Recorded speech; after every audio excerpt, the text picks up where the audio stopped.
no se olviden de las enseñanzas del Nuevo Testamento, especialmente las epístolas de Pablo, que siempre nos dicen en Cristo, en Cristo, en Cristo. Él dice que seamos hallados en Cristo, que nos humillemos en Cristo, que perseveremos en Cristo, lo cual indica que no podemos hacer nada por nosotros mismos. Bienvenidos al Estudio Vida de la Biblia, un estudio para obtener más revelación de las Santas Escrituras que se centra en la experiencia que los creyentes tienen de la vida divina en Cristo por medio del Espíritu Santo. Si desean, pueden escuchar gratuitamente todos los programas radiales del Estudio Vida en nuestra página de internet, radiolsm.com. En esta serie de programas del Estudio Vida estamos considerando los libros de Primera y Segunda Samuel. Y en este segundo mensaje veremos una perspectiva general de estos libros. Para comprender la Biblia, quizás podríamos pensar que se refiere a un gran intelecto o muchos años de entrenamiento y educación bíblica. Sin duda, estas cosas nos pueden ayudar, pero de acuerdo con la propia Biblia, lo más necesario es aquello por lo cual el apóstol Pablo oró en su carta a los Efesios en el capítulo 1, versículo 17. Allí dice: para que el Dios de nuestro Señor Jesucristo, el Padre de gloria, os dé espíritu de sabiduría y de revelación en el pleno conocimiento de Él. Así pues, lo que más necesitamos es que nuestro espíritu llegue a ser un espíritu de sabiduría y revelación, para que podamos ver lo que está revelado en las Escrituras. El libro de Primera de Samuel se inicia con la historia de una mujer piadosa que ora desesperadamente a Jehová para que le dé un hijo. Y en esta historia se puede ver cómo la economía de Dios es el enfoque central de la totalidad de la Biblia. Pues bien, hablaremos de todo esto en este segundo mensaje que se titula Palabras de Introducción. Y nos agrada presentarles una vez más a Sterling Bayasi, quien nos ayudará a desarrollar este tema. Saludos, Sterling. Le agradezco su invitación, Víctor. Es un gozo estar aquí.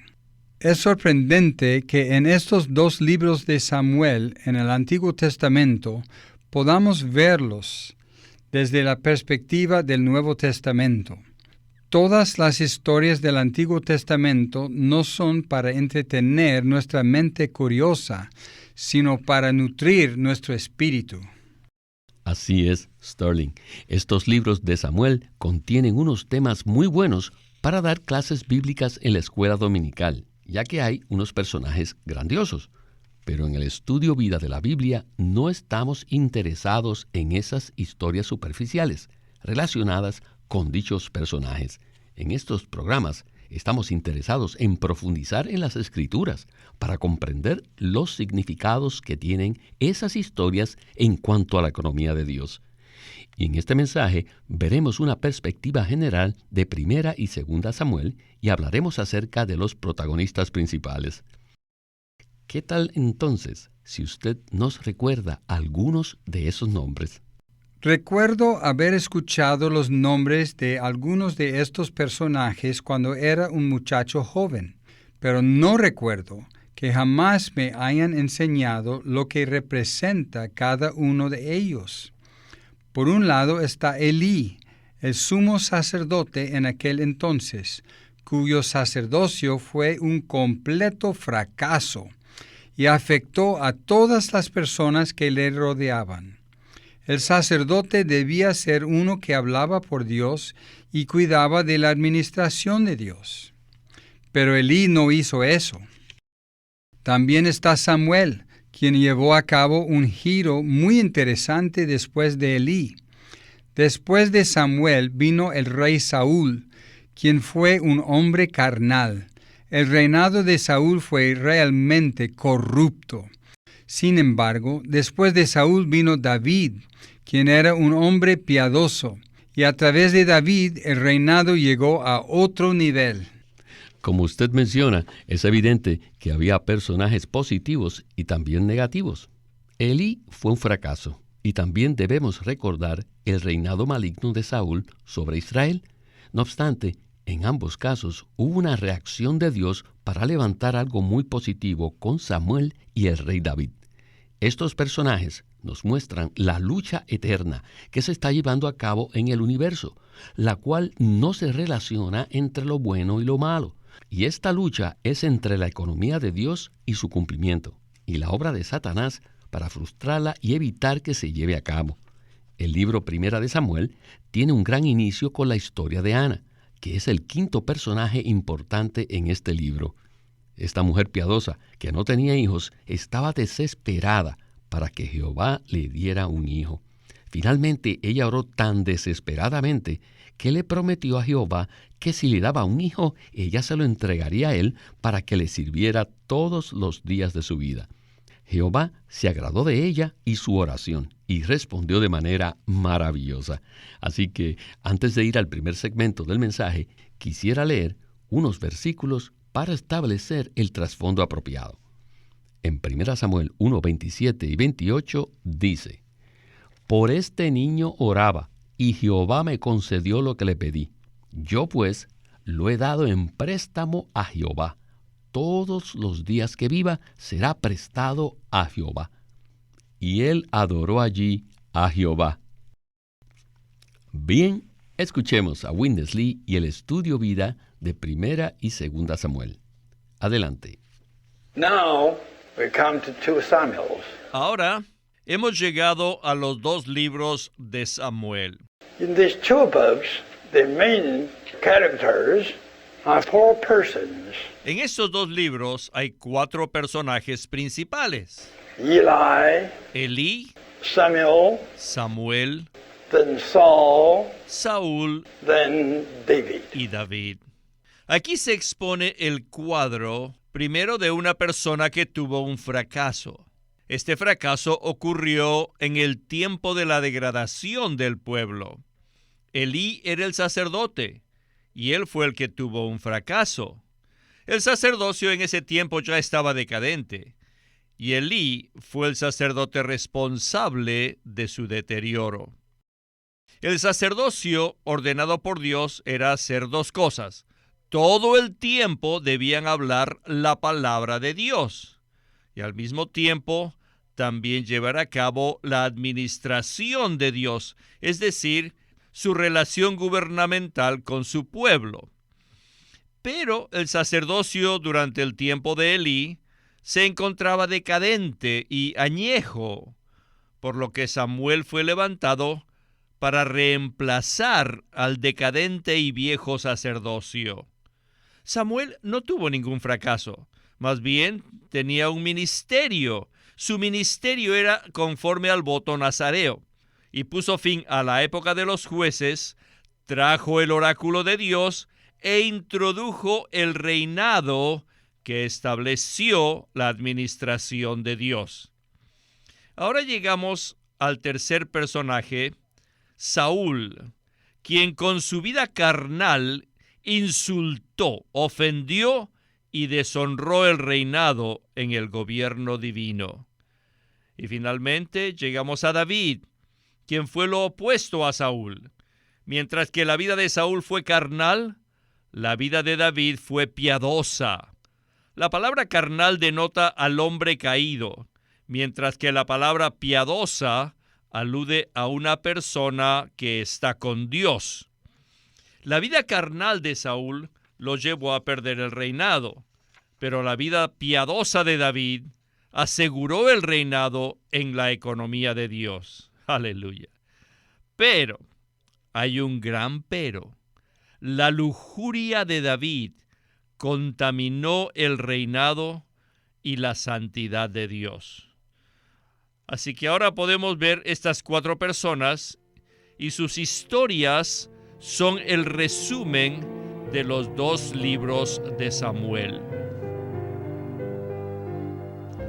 Sterling, debido al fracaso del sacerdote Elí, el Señor levantó a Samuel, un niño que fue el fruto de la oración de Ana, y que ella le entregó de vuelta a Jehová. Con el tiempo, Samuel llegó a ser el reemplazo de Elí. El hermano Lee dijo que Samuel no tuvo ningún fracaso y que en lugar de ello, él llevó a cabo un ministerio. ¿Qué nos puede usted comentar al respecto? Es muy importante que Dios haya utilizado la oración de una mujer como un medio para levantar el reemplazo de un sacerdocio decadente.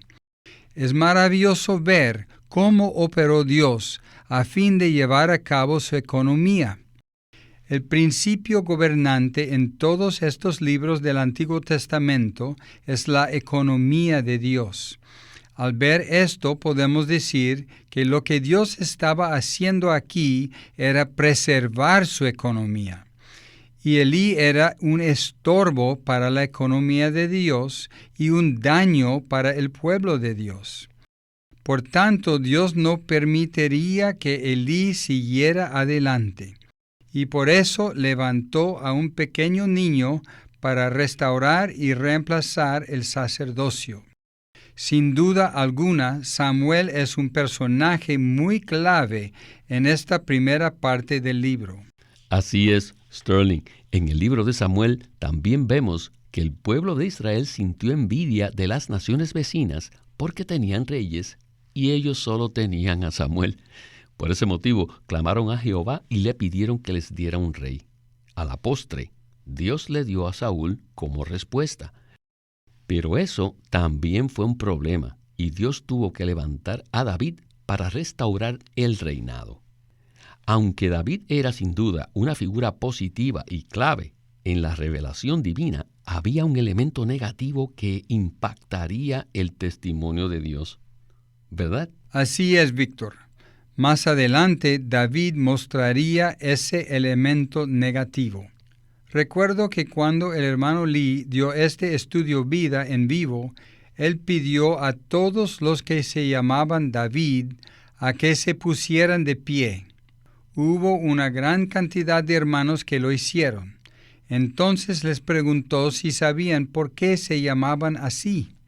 Dios ejerció su sabiduría al reemplazar a Saúl, un rey carnal, con un rey piadoso como David, porque sabía que de esa manera podría llevar a cabo su economía. Bien, y quisiera leer un versículo que enfatiza en este punto. En 1 Samuel 13:14 dice: Jehová se ha buscado un varón conforme a su corazón, a quien Jehová ha designado como príncipe sobre su pueblo, pues tú no has guardado lo que Jehová te mandó. Esta fue la palabra que Samuel le dirigió a Saúl para decirle que Jehová había hallado uno que era conforme a su corazón. Todos debemos anhelar ser hallados conforme al corazón de Dios. Regresemos a Witness Lee, quien hablará acerca de David. Adelante. David was a man according to the heart of God. David era un hombre según el corazón de Dios. What is the heart of God? ¿Qué hay en el corazón de Dios? Just to accomplish an economy. Dios tiene en su corazón llevar a cabo su economía. And David was a person. Y David era una persona conforme a este deseo del corazón de Dios. A pesar de ser un muchacho joven, era una persona según el corazón de Dios. Él no era un hombre bueno, ni era un hombre malo, sino que era un Dios hombre. Dios desea que seamos Dios hombres. Él nos creó según su imagen y quería que tomáramos su vida, que está representada por el fruto del árbol de la vida. Pero debido a que caímos, Él vino a ser un hombre a fin de morir por nosotros, y luego resucitó para impartir la vida y la naturaleza de Dios en nosotros, para hacernos Dios hombres. No se olviden de las enseñanzas del Nuevo Testamento, especialmente las epístolas de Pablo, que siempre nos dicen en Cristo, en Cristo, en Cristo. Él dice que seamos hallados en Cristo, que nos humillemos en Cristo, que perseveremos en Cristo, lo cual indica que no podemos hacer nada por nosotros mismos. En nosotros mismos no podemos ser humildes. Necesitamos estar en Cristo. Y aun si fuésemos humildes, eso no contaría mucho a los ojos de Dios, porque debemos estar en Cristo. Dios desea que nosotros seamos Cristo hombres. Este es el significado de la palabra cristiano. Cristiano quiere decir Cristo hombre. Ser un cristiano significa ser un Cristo hombre, un hombre de Cristo. Por tanto, no tomen la Biblia como un libro que nos enseña a ser personas buenas o nos enseña a ser personas espirituales. No, la Biblia nos revela lo que Dios desea. Él desea un Dios hombre, un Cristo hombre. Sterling, muchas personas, incluso nosotros mismos, tomamos la Biblia como un libro de instrucciones que nos enseña cómo ser buenas personas. Y pensamos que si profundizamos en este libro, llegaremos a ser más espirituales. Pero si realmente tenemos un espíritu de sabiduría y de revelación, tal como Pablo oró, veremos que la verdadera meta de Dios no consiste en que seamos espirituales. ¿No es así? Claro que no, Víctor. Es muy importante que veamos esto. La tendencia que tienen las enseñanzas cristianas es tratar de mejorar la manera de vivir de las personas, mejorar su actitud para que hagan el bien a las personas y para que hagan caridad a los pobres.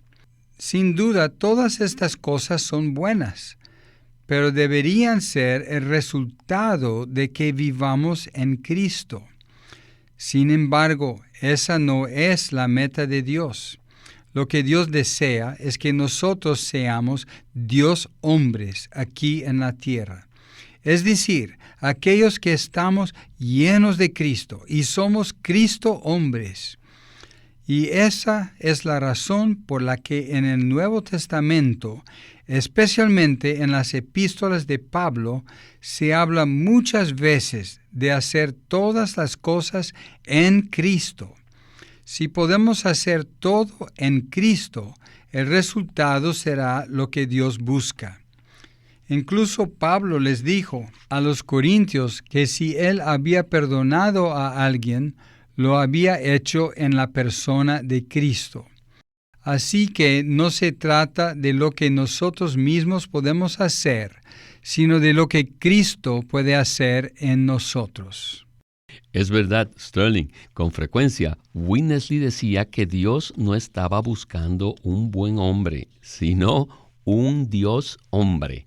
En el segmento anterior, él usó un sinónimo y habló de un Cristo hombre, lo cual es el significado de ser un cristiano, es decir, un hombre de Cristo. Esto significa que nuestra fuente, nuestra constitución y toda nuestra esfera de operación no debe centrarse en lo bueno y lo malo, sino en Cristo, ¿verdad? Claro, Víctor. Si no conocemos esto, erraremos el blanco de la economía de Dios y el propósito de Dios en el hombre. Dios desea impartirse a sí mismo en nosotros, para que seamos Dios hombres que llevamos una vida piadosa. Por supuesto, no se trata de que tengamos una vida mejorada por nuestros propios esfuerzos, sino de que la vida divina sea forjada en nuestro ser. Amén, Sterling. Muy buen punto. Bueno, regresemos ahora al punto donde iniciamos este mensaje para hablar de una mujer llamada Ana que no podía tener hijos. El Señor usó esta circunstancia para crear desesperación en ella y como resultado, ella ofreció una oración que se encuentra en 1 Samuel 1:11 y que dice así: E hizo voto diciendo: Oh Jehová de los ejércitos, si miras la aflicción de tu sierva, te acuerdas de mí y no te olvidas de tu sierva, sino que das a tu sierva un hijo varón, yo lo daré a Jehová por todos los días de su vida, y no pasará navaja sobre su cabeza. Pues bien, la mención de que no pasaría navaja sobre su cabeza es una clara referencia al voto nazareo, lo cual indica que Ana estaba ofreciendo al niño conforme a ese principio. El tema del segmento final es el voto relacionado con nuestro servicio. Escuchemos a Winnesley en la conclusión de este estudio vida de 1 y 2 Samuel. Adelante. The fulfillment of God's economy needs man's cooperation. El cumplimiento de la economía de Dios requiere la cooperación del hombre. You ask me, what should we do? Entonces, tal vez nos preguntemos, entonces, ¿qué debemos hacer? We should do nothing. No debemos hacer nada. Just cooperate with God. Simplemente debemos cooperar con Dios. To cooperate means to be Cooperar con Dios significa atarnos a Él, ligarnos a Él. Muchos de ustedes han leído el primer capítulo de Samuel, donde Ana, la madre de Samuel, estaba en una situación no muy agradable. Su matriz estaba cerrada. Entonces ella fue obligada a orar y oró: Señor, debes darme un hijo. Y de hecho podemos decir que fue Dios quien inició todo esto, porque sabía que Ana era una escogida y era una persona que estaba dispuesta a cooperar con Dios. Entonces ella hizo una oración en la que le hizo un voto, y ella ofreció el niño a Dios, y Dios le respondió abriendo su matriz. Actualmente, Dios espera obtener esta misma clase de personas. Me acuerdo de la historia de Hudson Taylor, quien fue el fundador de la misión al interior de la China. Esta fue una misión de un nivel muy elevado que Dios usó bastante en China. Era una organización muy espiritual. Su biografía ha ayudado a muchos, incluyéndome a mí. Y su historia era esta: que un día él estaba sentado a la orilla del mar, conversando con el Señor, y estaba mirando al horizonte donde al otro lado estaba China. Y le dijo al Señor que quería entregar su vida y sus posesiones por causa de este pueblo tan conservador. Esa fue la clase de voto que Hudson Taylor le hizo a Dios. Y Dios tomó inmediatamente este voto y él formó la misión al interior de la China. Espero que muchos de ustedes, jóvenes, puedan hacer un voto al Señor. Aunque yo no puedo compararme con Hudson Taylor, puedo testificar que conmigo fue lo mismo. Yo me estaba esforzando por obtener mi educación y antes de cumplir 20 años, el Señor me ganó y fui salvo. Inmediatamente después le dije: Señor, yo solo te quiero a ti. Y quiero servirte a ti. Quiero llevar la Biblia de lugar en lugar predicando a Cristo. Yo no sabía lo que estaba haciendo, pero en realidad estaba haciendo un voto al Señor. Observen el mundo actual. Existe la necesidad de que muchos hagan un voto con el Señor. Algunas veces nuestras circunstancias nos conducen a una situación en la que le decimos al Señor: Señor, soy tuyo. Me entrego a ti. Y al hacer esto, Dios toma nuestro corazón y hará algo para que cumplamos el voto que nosotros le hicimos. Sterling, me parece que este segmento fue excelente. No sé cuántos jóvenes hayan sido tocados y animados por la biografía de Hudson Taylor o de cualquier otro siervo de Dios. No debemos mirar esto y apreciarlo de manera sentimental. Sin duda, una palabra como esta debería iniciar un fuego en los corazones de los jóvenes, ¿verdad? Eso es verdad, Víctor.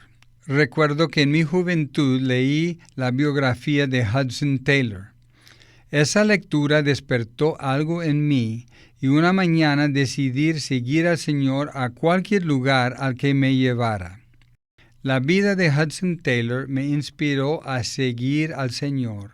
Así que no se trata de cuánto podamos hacer por el Señor, sino de lo que Él pueda hacer en nosotros, si cooperamos con Él y nos entregamos a Él.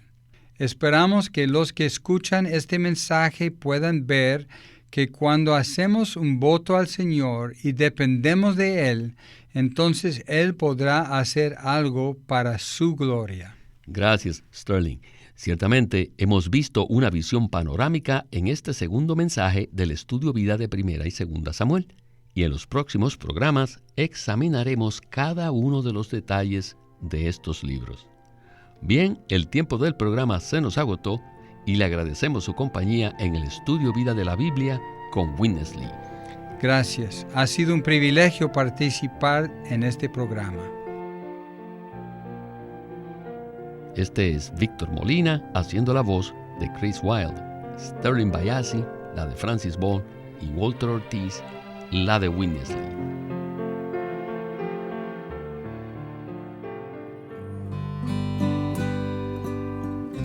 Queremos animarlos a que visiten nuestra página de internet libroslsm.com. Allí encontrarán los libros del ministerio de Watchman Nee y Witness Lee.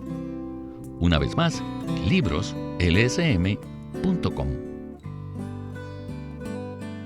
Queremos presentarles la versión recobro del Nuevo Testamento.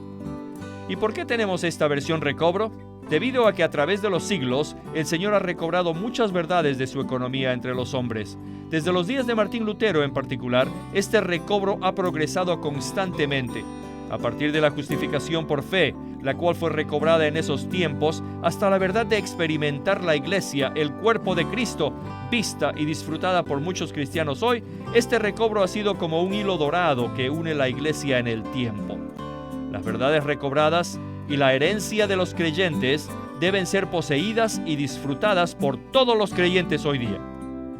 El Nuevo Testamento versión recobro reúne en un solo tomo todos estos aspectos notorios del recobro de la verdad y la experiencia de la vida cristiana. Junto con el texto tenemos extensas notas de pie de página escritas por Witness Lee. A diferencia de anotaciones típicas para estudiar que giran en torno al contexto histórico, geográfico y biográfico de la Biblia, las notas de la versión recobro recalcan el contenido espiritual de la palabra de Dios, abriendo así la revelación de la verdad divina y subrayando la provisión de vida que está contenida en las Escrituras. Ojalá que todos ustedes puedan tener acceso a conseguirse una versión recobro del Nuevo Testamento. Puede conseguirlas en su librería cristiana más cercana o llamando o escribiendo a Living Stream Ministry. Llámenos a nuestro teléfono gratuito 1-800-810-1149. 1-800-810-1149. Además, si desean, pueden comunicarse con nosotros enviándonos un correo electrónico a estudiovida@lsm.org. Una vez más, estudiovida@lsm.org.